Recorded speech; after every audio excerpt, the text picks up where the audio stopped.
think that is, the rest is the end of, yep.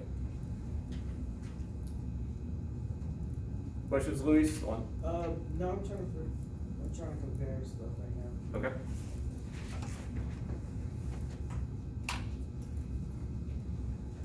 Other questions?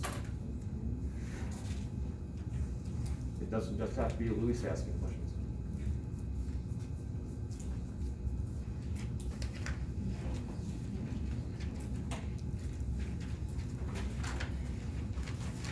Elaine, you want this?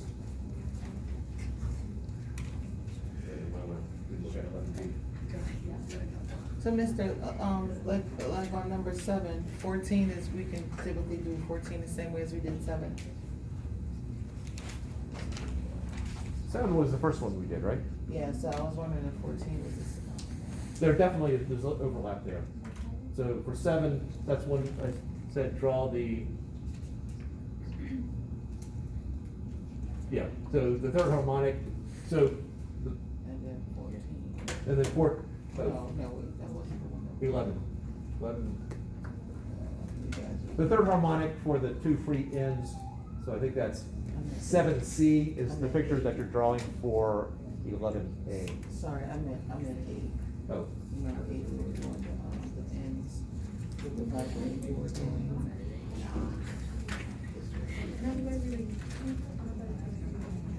yes, that's probably it right there. Yeah, so it's 14 same. Oh, you don't have to do 14. 14 I threw out, because it's so much like the other problem that you just mentioned. Oh. Okay. When did you throw it out? A couple semesters ago, but I didn't actually post that version of it where I threw it out, so I did it probably at the end of class. I waited till you left. Okay.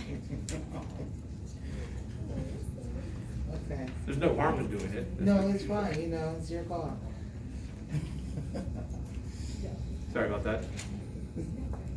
Alright. Elaine? Chapter 9 homework, 43 and 44 I questions on. Okay.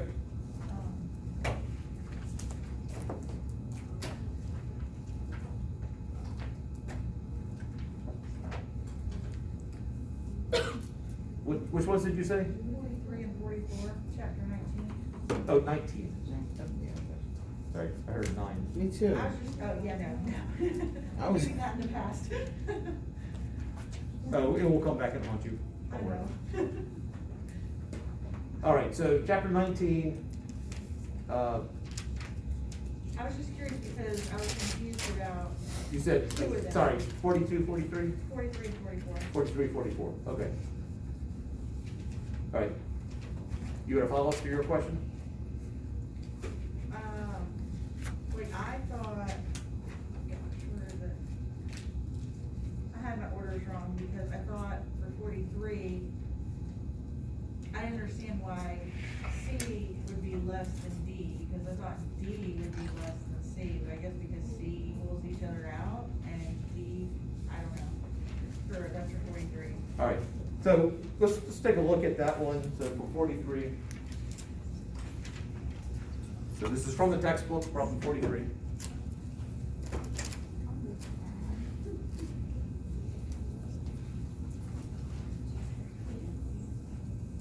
So flashback to when we were in the hallway and I think it was Ethan was on the other side of it. And we sent waves from the same direction and sent waves from opposite directions. That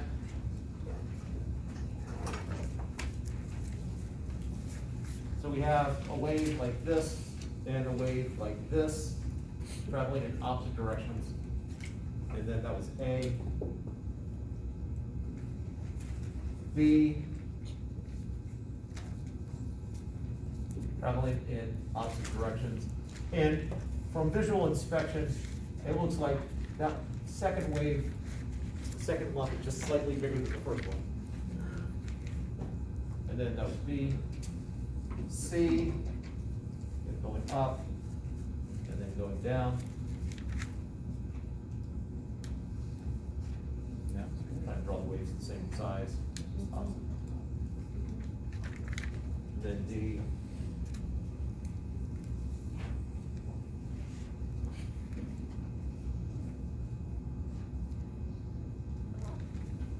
All right.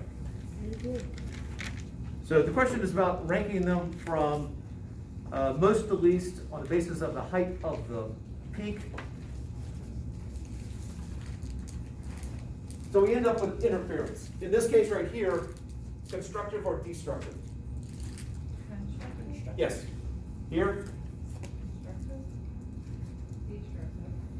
Destructive? Yes. So if on the same side, they're gonna add up. It's called the principle of superposition. But when they're on the same side, they make something bigger. On opposite sides, they're gonna sort of degrade. So one approach to this is just sort of come up with some sort of number sense here.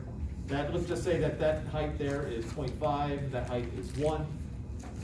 So when they meet, when they overlap perfectly, I'm gonna get a peak of 1.5. Here, 0.5 and 0.6, just because looking at it, it looked like it was just slightly bigger. When they add together, what will we get? Would it be 0.1? What? 0.1 or 11? 1.1. Because they're on the same side, they're gonna build up bigger than what they started with. So this peak would be 1.1, whatever units are, this would be 1.5.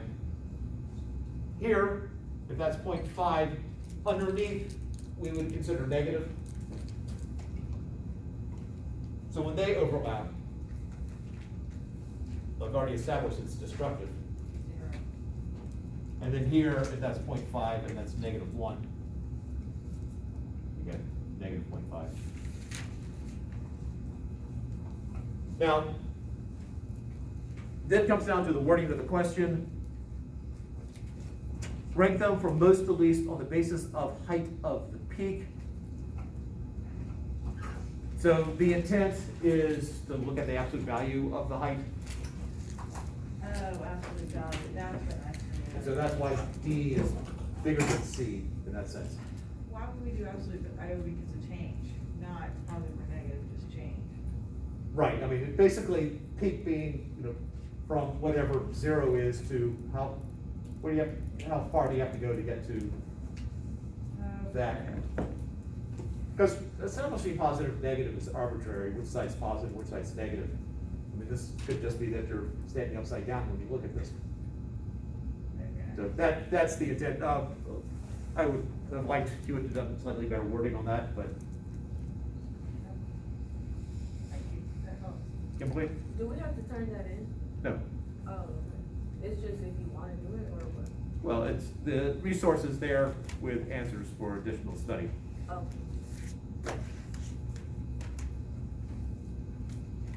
All right. So I assume 43 you're fine with? 43, Oh, sorry, that's Oh, yeah, 43. 44, sorry, All yeah, right, 44 44. is good, sorry. Rank the pitches heard from the siren of a fire engine from highest to lowest. So this gets into Doppler. And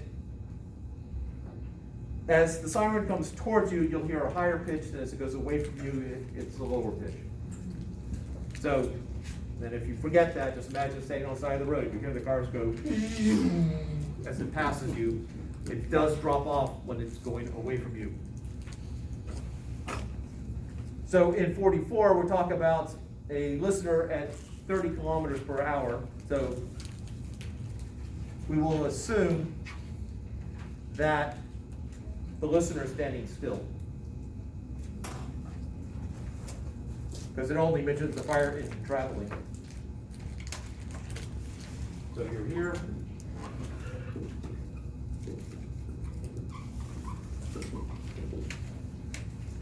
Sure, that's a fire engine. There we go, now it's a fire engine.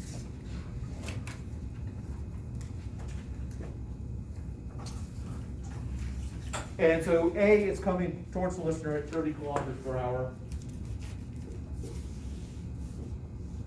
B is coming towards the listener at 50 kilometers per hour. And then C, it's going away at, I think, 20 kilometers per hour.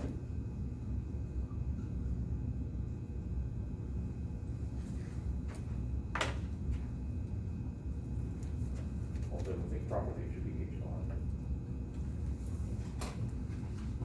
on. So it should be a higher, you should be hearing a higher pitch. There should be a higher frequency of sound coming towards you when it's coming towards you, and then lower when it's going away. So C, where it's going away from you, should be the lowest. Then it comes down to, I have 2 coming towards you. So just imagine it's going at 0 meters, 0 miles per hour or kilometers per hour. So it's just sitting there and it's just sitting there. You're not going to hear any change in the frequency if it's at rest relative to you. So it's sort of regression as it's going away from you. So if you treat that as negative 20, it's slower. 0, it would sound normal. 30, then 50, sort of that order right there. So the faster it's going, the more that the sound waves are smushed together. Okay. So it hits your eardrum more frequently. We hear that as a higher pitch. That 30 and 50 got me, all right. Yeah, there's a math formula that I don't think I got into, but that would, the formula, the higher this number is, the farther it is off the speed of sound, the higher, the bigger the change.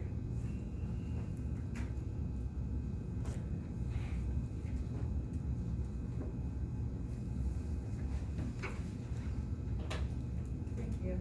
Yep.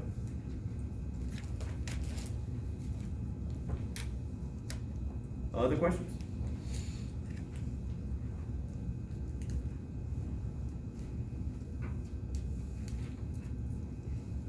Do you have a lab after the test today? Yes, we are gonna do a lab today.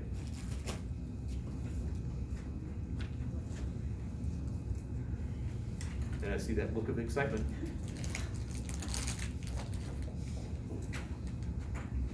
It's gonna be the vibrating string lab. I demonstrated it in class last week.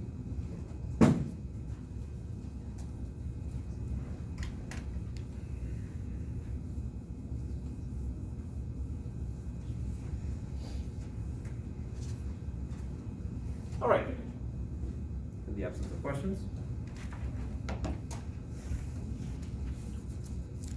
Let's talk about thermodynamics.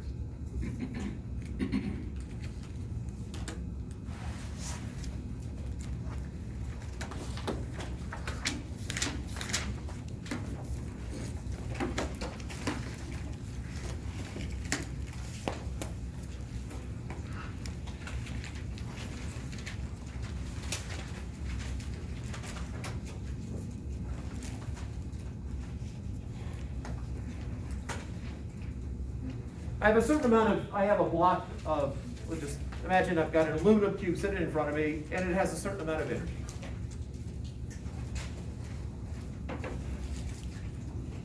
Energy based upon, well, basically just think kinetic potential. There's rest energy there also, but that's not gonna change in our problem, so I'm not gonna worry about that.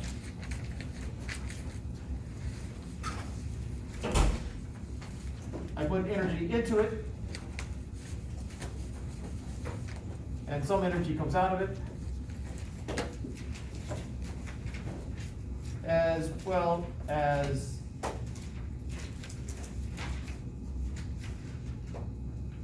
it might do some work. Energy will come out of it in sort of 2 forms. One is a form where it's actually doing something, and the other one is it's just losing it. For instance, with temperature, it's just losing it into the environment.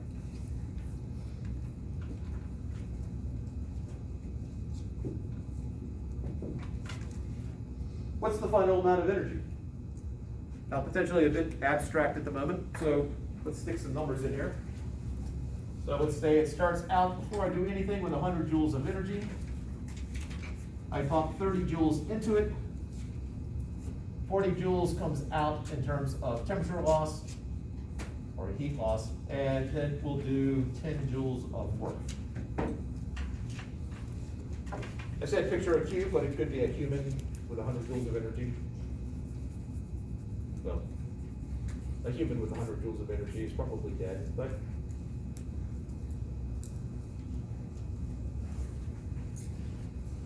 It's a zombie, there we go. How much energy do we have in the end?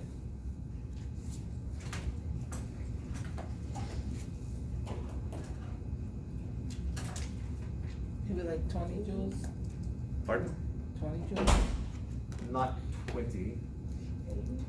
Yes. 80? Sir, did you, like, so it starts off with the 100 and then you add 3 to that? Yeah, you start out with 100, we added 30, Okay. and now it's got 130 joules, of which it gets rid of 10 by doing work, Yeah. and it gets rid of 40 by just cuz. I ain't paying attention. So we start out with 100 plus the 30, and then we take out what left. Okay, yeah. So, yeah, that makes sense, thank you. Yeah. So we end up at 8.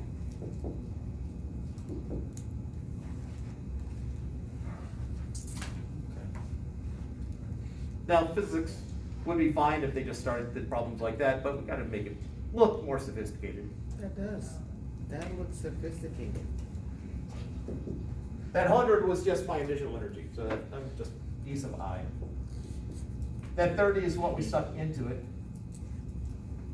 Then we lost 40, so minus the energy out, and then minus the work.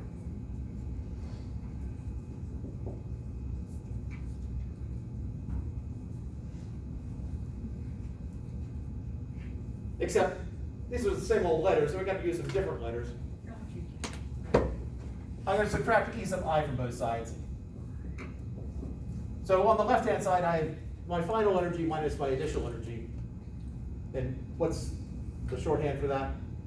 By final minus initial? Or somebody say it? Yes, that's my change in energy. And then we have this E in and E out. If this is dealing with change in energy, since we're dealing with thermodynamics, this energy in, energy out, I'm going to call this Q sub in minus Q sub out minus the work. I'll explain in more detail what Q is then.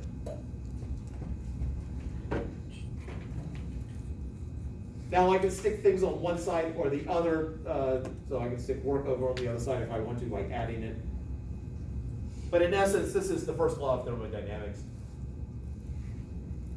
For whatever reason, thermodynamics decided to, I guess it was developed differently before anyone figured out, oh, there's a connection there, or the thermodynamics people just said, that's great, all you mechanics people, but we're gonna do it our way.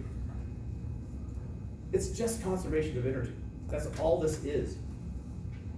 So first law of thermodynamics,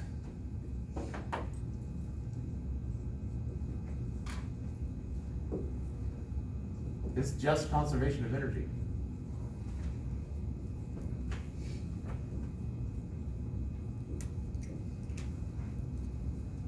I substituted for one of the chemistry instructors here once, years ago, and they were doing these problems, and they were trying to figure out, is this Q in, Q out, what's going on here? And to me, it was just made overly complicated in chemistry, when it's just, I got a certain amount of energy, I stick some in, some comes out, what am I left with?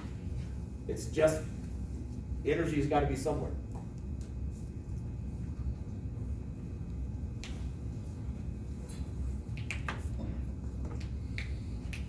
So let's add to it. I'm not adding that, I'm gonna add to that delta E there. What are the two types of energy that are gonna change? Potential and kinetic. Yep. So my change in energy means I got a change in kinetic, or I have a change in potential energy. If I have a change in kinetic energy, then I've actually got two different kinds. Now we talked about what we've done so far is sort of a macroscopic. I have a mass that's rolling down a hill.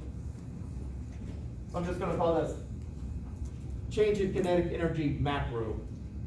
It's the big stuff. That's the stuff that we've already done. This would be chapter 7. But thermodynamics gets into the other kind, the change in K, I'm gonna call it micro. Now, there's a change in kinetic energy of the atoms that are inside the object.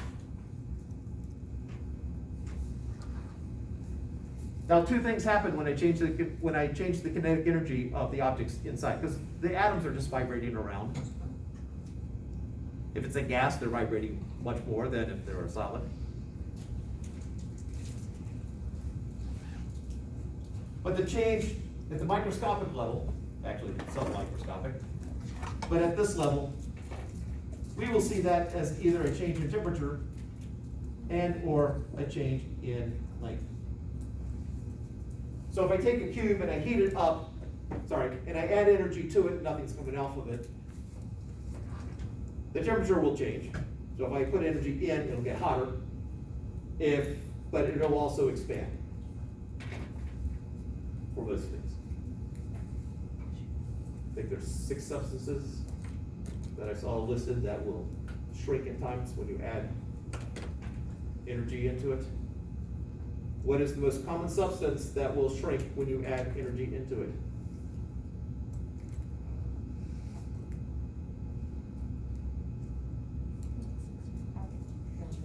Think somebody just said it? Yes.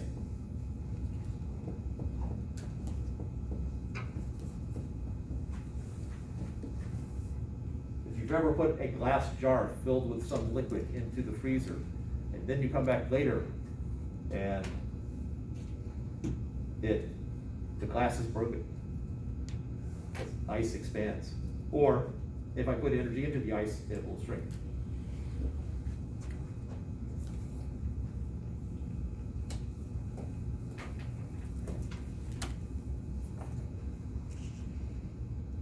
All right, change in potential energy.